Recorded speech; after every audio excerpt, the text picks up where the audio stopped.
आज की इस वीडियो में हम बात करेंगे शिक्षा का अर्थ। तो अब हम जानते हैं शिक्षा का अर्थ क्या है। तो दोस्तों, शिक्षा शब्द संस्कृत भाषा के शिक्ष धातु में अ प्रत्यय लगाने से बना है। यानी कि जो शिक्षा जो है वो संस्कृत भाषा के शिक्ष धातु में अ प्रत्यय लगाने से ये शिक्षा शब्द बना है, जिसमें शिक्षा का अर्थ होता है सीखना और सिखाना, यानी कि सीखना और दूसरों को सिखाना।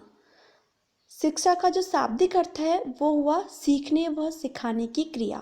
ठीक है, जैसे कि हमें पता है शिक्षा को इंग्लिश में एजुकेशन कहते हैं, और एजुकेशन शब्द लैटिन भाषा के एजुकेटम शब्द से विकसित हुआ है, जिसमें एजुकेटम जो है वो इसी भाषा के ई तथा ड्यूको शब्द से मिलकर बना है। ई का अर्थ होता है अंदर से और ड्यू का जो होता है उसका अर्थ होता है आगे बढ़ाना। अतः इसका अर्थ क्या हुआ, अंदर से आगे को बढ़ाना, अंदर से आगे बढ़ाना। ठीक है, तो जैसे कि हमें पता है प्रत्येक बालक के अंदर जन्मजात कुछ शक्तियाँ बीज रूप में विद्यमान रहती हैं। यानी कि जब कोई बालक जन्म लेता है तो उसके अंदर कुछ ऐसी शक्तियाँ होती हैं जो जन्मजात ही उसके अंदर बीज रूप में रहती हैं। ठीक है, और जब उनको एक अच्छा वातावरण मिलता है या फिर अच्छे वातावरण के संपर्क में जब वो आते हैं तो वो जो शक्तियाँ होती हैं वो विकसित हो जाती हैं। और अगर उनको एक अच्छा वातावरण ना मिले, यानी कि अच्छे वातावरण का जहाँ पर अभाव होता है, तो वो जो शक्तियाँ होती हैं वो पूर्ण रूप से विकसित नहीं हो पाती हैं, यानी कि हम कह सकते हैं कि वो अवांछित रूप ले लेती हैं। ठीक है, शिक्षा के द्वारा व्यक्ति की जन्मजात शक्तियों को अंदर से बाहर की ओर उचित दिशा में विकसित करने का प्रयास किया जाता है। यानी कि जब हम बच्चों को एजुकेशन देते हैं तो बच्चे के अंदर जो जन्मजात शक्तियाँ होती हैं वो शिक्षा के द्वारा अंदर से बाहर की ओर विकसित होती हैं। ठीक है, दूसरे शब्दों में हम ये भी कह सकते हैं कि एजुकेशन शब्द का प्रयोग व्यक्ति या बालक की आंतरिक शक्तियों को बाहर की ओर प्रकट करने तथा विकसित करने की क्रिया के लिए किया जाता है। शिक्षा शब्द के लिए अंग्रेजी में एजुकेशन का प्रयोग किया जाता है, और एजुकेशन लैटिन भाषा के 3 शब्दों एडुकेटम, एडुशियर और एडुकेयर से बना है, जिसका क्रमशः अर्थ है शिक्षित करना, आगे बढ़ना और बाहर निकालना। इस प्रकार शिक्षा का शाब्दिक अर्थ हुआ बालक में उपस्थित आंतरिक गुणों तथा शक्तियों को बाहर निकालना और उनका विकास करना। शिक्षा के व्यापक अर्थ की बात करें तो व्यापक अर्थ में शिक्षा जीवन प्रयत्न चलने वाली प्रक्रिया है, जिसमें मनुष्य जीवन भर शिक्षा ग्रहण करते रहता है। अब बात करते हैं हम लोग शिक्षा की परिभाषा के बारे में। तो जे.एस. मैकेंजी के अनुसार व्यापक अर्थ में शिक्षा एक सही प्रक्रिया है जो आजीवन चलती रहती है और जीवन के प्रायः प्रत्येक अनुभव से उसके भंडार में वृद्धि होती है। शिक्षा को जीवन का मुख्य साध्य भी कहा जाता है।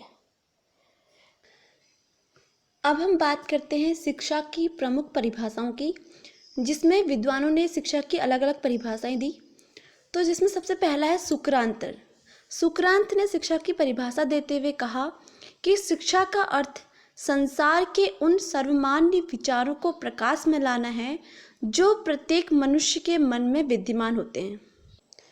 दूसरा डेफिनेशन इसमें प्लेटो ने दिया था। उन्होंने कहा था शिक्षा से मेरा अभिप्राय उस प्रशिक्षण से है जो अच्छी आदतों द्वारा बच्चों में सद्गुणों का विकास करती है।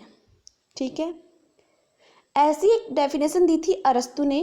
तो अरस्तु ने कहा था शिक्षा का अर्थ है स्वस्थ शरीर में स्वस्थ मन का निर्माण करना, यानी कि जो हमारा स्वस्थ शरीर है उसमें स्वस्थ मन का निर्माण करना ही शिक्षा है। ऐसे इसमें बहुत सारे अलग अलग वैज्ञानिकों ने डेफिनेशन दी थी, जिसमें पेस्टोलॉजी, फ्रॉबेल, हर्बर्ट स्पेंसर ने ऐसी डेफिनेशन दी थी। तो आप इसमें से देख लीजिएगा। अब हम बात करते हैं महात्मा गांधी ने जो शिक्षा की परिभाषा दी थी उसके बारे में। तो महात्मा गांधी ने कहा था शिक्षा से मेरा अभिप्राय बालक तथा मनुष्य के शरीर, मन एवं आत्मा के सर्वोत्तम गुणों के सर्वांगीण विकास से है। यानी कि मनुष्य के शरीर, मन और आत्मा के सर्वांगीण विकास से है। ठीक है, रविन्द्रनाथ टैगोर ने ऐसी एक परिभाषा दी थी। उन्होंने कहा था, सर्वोत्तम शिक्षा वह है जो हमें केवल सूचना ही नहीं देती बल्कि संपूर्ण सृष्टि से हमारे जीवन का सामंजस्य स्थापित करती है। यानी कि वो हमें सिर्फ सूचना देने पर ही सीमित नहीं रहती, बल्कि वो हमें संपूर्ण सृष्टि यानी कि पूरे सृष्टि से हमारे जीवन का सामंजस्य स्थापित करती है। ठीक है, ये कुछ डेफिनेशन थी, तो इनको आप ऐसे याद कर लीजिएगा, आपके एग्ज़ाम के लिए ये काफ़ी फ़ायदेमंद रहेंगी। अब बात करते हैं हम लोग शिक्षा की विशेषताएं। शिक्षा की कुछ निम्न विशेषताएं हैं, जिसमें सबसे पहला है, शिक्षा एक सतत चलने वाली प्रक्रिया है जो जन्म से आरंभ होकर मृत्यु तक चलती रहती है।